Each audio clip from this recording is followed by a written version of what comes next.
right, guys, what's going on? Joe at Odyssey Off-Road. Welcome back to the channel. I'm doing this video because I've been bombarded with questions since I introduced the new 26 WR to the channel a few days ago.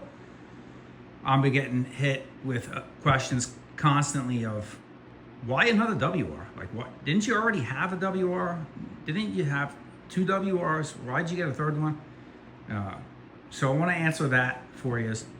And then I realized too, and I've been getting asked this question, where is the beta? What happened to the beta? Do you have both bikes? I realized I never addressed that in the video when I introduced this bike.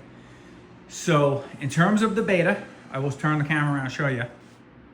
You will see the dirt bike corner is empty because the WR is out here and there is no beta to be found. I have on the channel still the Renegade 1000, the TRX 250X. Do I have Z450? Excuse, it's still a mess, I know. It's gonna get some love this week. And my son's Strike Shadow 60 volt E-Moto. So that's his. And so that's what's on the channel.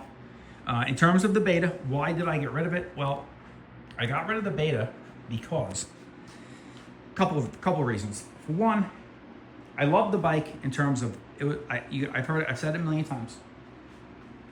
It was the most rideable bike I've ever owned. Extremely comfortable, plush, really fun to ride. There was just something about the bike that I didn't connect with. It was super easy to ride and all that, you know. It made me a better rider for sure. Like on technical stuff that would normally make me nervous, the bike went through it like no problem. Like the bike did the work for you. It was just really easy to ride. There's a couple things that I kind of bothered me a little bit about the bike, and it's the reason why I just decided to go back to the WR. Not that this is going to be better in certain situations. They're both going to have their goods and their bads, and we can talk about that stuff in another video, especially once I get some time on this, you know, but and get reacquainted with the WR. But the Beta is a heavier feeling bike. Even though they're the same weight, there's something about that bike that felt very heavy. It felt a little top heavy. When you were riding it, it was okay, but like slow, it felt heavy. It felt bulky. Even just moving it around the garage. This WR is terrific that way. And I know they improved the turning radius on the Betas, but I will say the turning radius was not good on that bike for whatever reason still.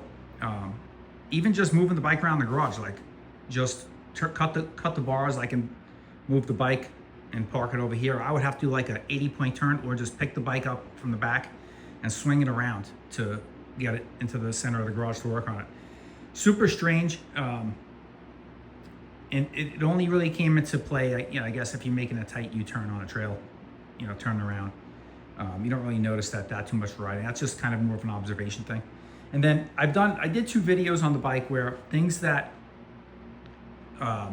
like the most recent video I talked about reasons why the Beta is better than other bike brands.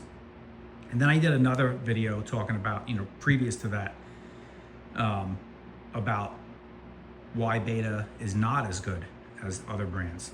And for some of the reasons in that video, I will just say is the reason why I ultimately decided to get rid of it now and just go back to a Yamaha. So that's it. The bikes are awesome. If you guys are looking to get one and you come into this channel, because I have one, I apologize, but they are good bikes. They're very easy to ride. If that's what you're looking for, that's what you're gonna get. You go check out my other videos I did on it, talking about why it's a good bike and why it's not a good bike, and you can listen to those and make your own decision. I got plenty of riding videos on the bike too, you know, and some more technical single track stuff which demonstrate how I have zero skill pretty much, and that bike got me through a lot of situations which I normally wouldn't probably attempt or get through otherwise. So now to the WR. Why did I get a third WR Yamaha? Well, this is a WR 250. The first WR I got, you'll remember, I think it was Thanksgiving of 2024. I got a 2025 WR 250. That's when they were just released. So 2025 WR 250 is the first model year of this generation when they changed with the updates. So 25, 26, the same bike. And then I had that bike for a while. And then what I did was, like an idiot, I overspent on a second bike. I wanted to add a 2-stroke to the channel and have a 2-stroke and a 4-stroke. And my eagerness got the better of me. I was pricing out a cheaper two-stroke, and before you know it, I was walking out the door with a, $12,000, TE Husky. So, and after a couple weeks, it just dawned on me, like, you're an idiot. Like, you don't really need two bikes that are $10,000 plus. So sell one. And the one that was newest was the Husky at the time, so I sold the WR. I didn't lose barely anything on the WR because I sold it for a pretty decent price, had a couple upgrades. But for the amount of time I used it, it was worth a couple dollars I lost selling it, turning around. And I got a good deal when I bought it. I'm pretty confident the guy that bought it from me still has it to this day, and he rips some single track up in northern Arizona with it. So that, you'll remember me saying that was a sad day when I sold that one. The minute that bike was in the other guy's truck and he strapped it down and was pulling out of my driveway, man, I practically shed a tear because I really loved my WR250F I had. And I did a lot of riding on that bike. I put the most hours on that bike that I did at any of the other dirt bikes I've had. This is my 8th one now in the last 2 years. I know it's crazy. But so after a while, I was like, man, I miss having a WR. And I looked to get another one. I couldn't get a WR250F. My favorite dealer, Cochise Motorsports, had a WR450F. So I was like, I watched a bunch of reviews, a lot of good stuff about, being able to tame them down with the ECU. And, they're pretty docile if you tame them down with the computer, with the tuning. So I went ahead and I rolled the dice and I got the 450F. And at first I was pretty happy with it. And then I started realizing, I had it uncorked like I do with my 250, and that bike always ran great, the 250F. The 450 I started realizing it didn't click right away that the fan was running a lot more than I remember my 250 running. And then I started noticing it was just, after only a few rides, honestly, I only rode a few rides that way, but it was running a lot hotter than I remember my 250 running. And I know it was a 450 versus a 250, but the bike was definitely running warm. So I was like, all right, I'll order the competition ECU. It was on back order. The whole time I owned that bike, however many months I had it, that competition ECU was on back order. I couldn't get my hands on one. So the whole time I was waiting, I recorked up the bike. I put the pea shooter back in the exhaust. I put the snorkel back in the airbox. Obviously the throttle stop was out because that doesn't have any effect on air fuel ratio. And then the bike ran perfect. It just sounded like a weed whacker, with the pea shooter and the exhaust, but it ran terrific. So I rode around like that for a while. I still couldn't get the competition ECU. I started getting frustrated with the 5-speed. I didn't really like the gearing on the bike. So I was like, it felt a little heavier. It's a 450, obviously. A couple pounds heavier than the 250 is, but the engine inertia, all that stuff, it just started feeling heavy to me. I think if it had the 6-speed, it probably would have eased that. But having the 5-speed, the first and second gear, I always felt like I was in between gears. So I unloaded it. Gentleman bought it. And of course, as soon as he bought it, what happened? The competition ECU became available, I think, the week after I sold it. All of a sudden, it was available. Didn't bother me because I was kind of done with the 450. What I missed about the WR was really the WR250. So I moved on to the Beta. Had that for a while. Thought that would kind of bridge the gap to having a 350. I never had a 350. I wanted to try it out. And ultimately, I just was like, you know what? The WR250F was the bike I was the happiest on. It was the bike I rode the best. That was the bike that I felt the best on. It's light, it's flickable. It's got a very light feeling to it. It reminds me a lot of the TE150 I had. I think I even said it in the ride review of the TE150 that it reminded me of my WR250 because it's very revvy, but you can also lug it around really well without it stalling. It runs really good on the bottom. A little snappy on-off throttle, but with the competition ECU, I've been fiddling with some maps. We'll talk about that in a future video. I'm kind of still playing with that to tune that abruptness out of the bottom. And so the bike is really nice to ride. The suspension is a little stiffer, obviously, but the hold up is great for like when you hit the big stuff, when you're going faster, longer rides, stuff like that.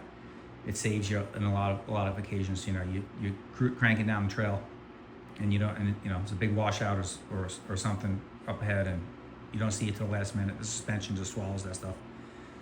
So I just love the WR250F. I love them. I love the Yamahas.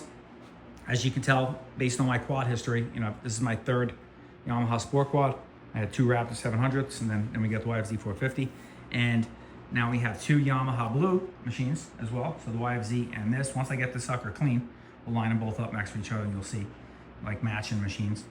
And yeah, so I just love it, man. I mean, if you look at the WR, you know, even the YZ 250FX, whatever, whichever one you like, I think they're the best. They are the best looking bikes. And I said it too when I talked about the beta in my last video, how that was one of the things I loved about that bike was really sharp looking machine.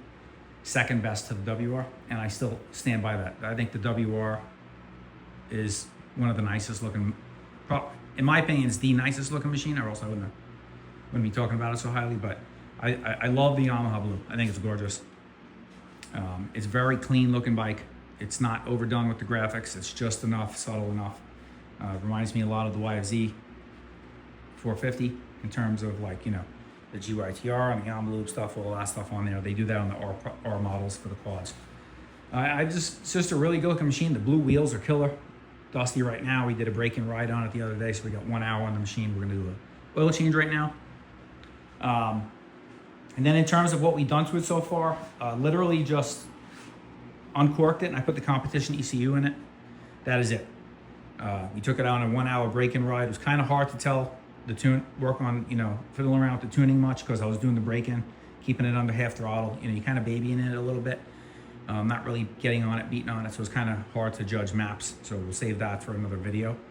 But that's it, man. I kind of want to explain to you guys why we have another WR on the channel and where the beta went. So you guys, those are the questions I'm getting asked the most. And I realized I didn't really address that stuff in the video when I brought this home. I was so excited to have it. I was just, you know, pumped up showing it off. So that's it. Hopefully that answers those questions. I'm sure some of you want to see this, and I'll get the same questions on future videos. But that's it. If you guys have any more questions, feel free to ask them in the comment section below. There'll be plenty more content coming on this, you know, future mods, review on the competition ECU with the mapping, what maps I'm running, all that stuff. I'm gonna address all that stuff in future videos. So stay tuned for that. Make sure you smash the subscribe button if you haven't already. Like the video if you do. Stick around and leave a comment below. I appreciate you guys watching. Check out the links in the video description.